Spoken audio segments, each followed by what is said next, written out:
कहना है ए भैया और अगर भीम और अगर भीम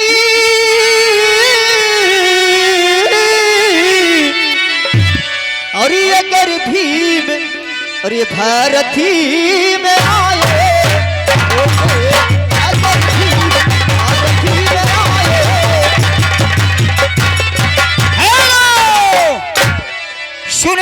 रथी में आए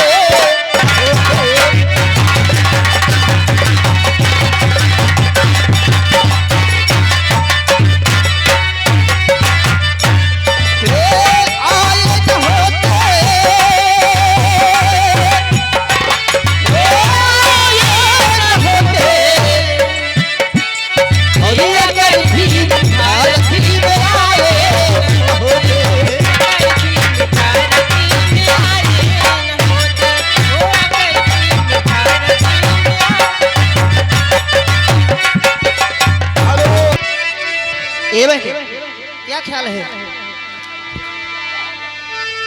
उसी का ख्याल में है।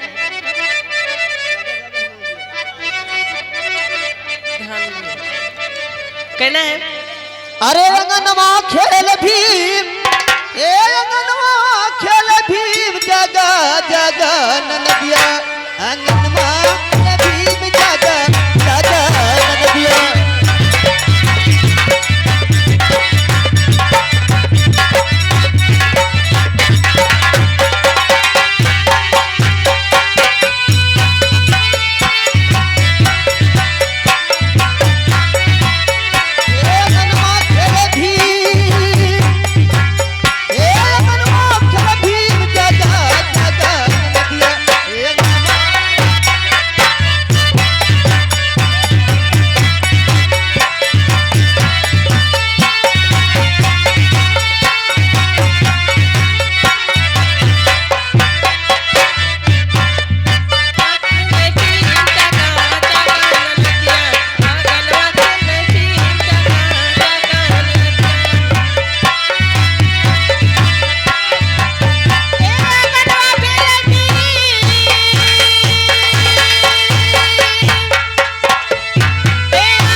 माननीय प्रधान जी राम प्रताप शौर्यप्रीत राम प्रताप विश्वकर्मा माननीय प्रधान जी की तरफ से शानदार 101 रुपए का पुरस्कार है। गाना बेहतरीन है, ख्याल है कि एक लाइन और ये चलता रहे। तो चलाइए भाई, चलाइए चलाइए। हाँ, ये जो गाना चल रहा है जी हाँ।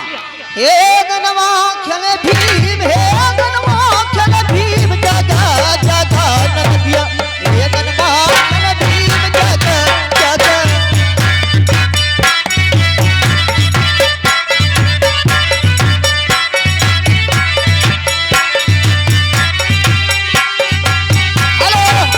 आके घरवा दुअरवा समझा दाए राजा ऐसैया काली साड़ी लैदा कमर में छिप जाए राजा काली साड़ी लैदा कमर में छिप जाए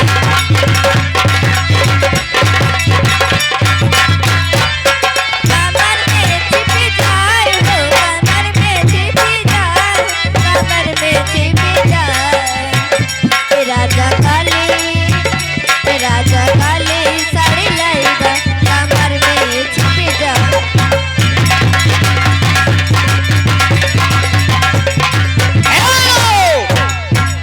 श्रीमान शिकड़ में आप आ गए संदीप राव लाइन वाले। हेलो हेलो हेलो गुरुजी। रमेश और सुनील विश्वकर्मा जी, रमेश और सुनील विश्वकर्मा जी की तरफ से शानदार 51 रुपए का पुरस्कार पार्टी देती है। धन्यवाद।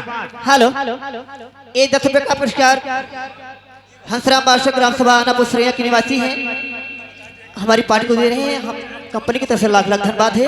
लेकिन कहना है ए निनका कहना है अरे छोड़ी के हम के नौकरी करेला तो काया छोड़ी के हम के नौकरी करेला कितना रुपया पाएला।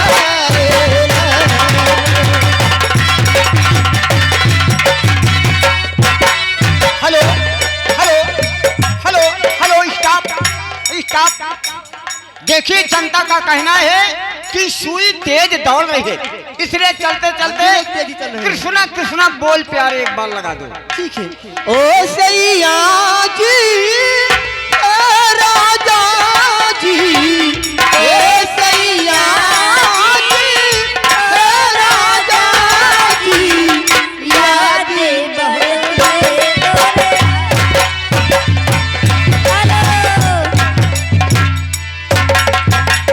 एक गाना चलते चलते।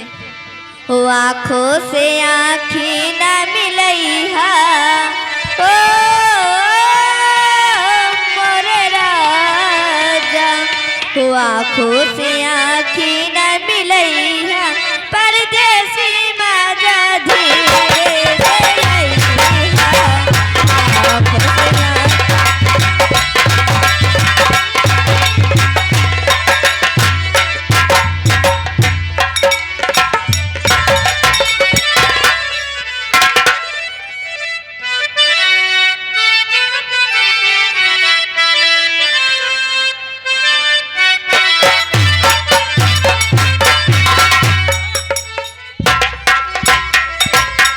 श्रीमान आप हैं यक्षी कैटर्स देवगढ़ से, आपका पुरस्कार हो गया है, आपका फरमान नहीं हो पाया है।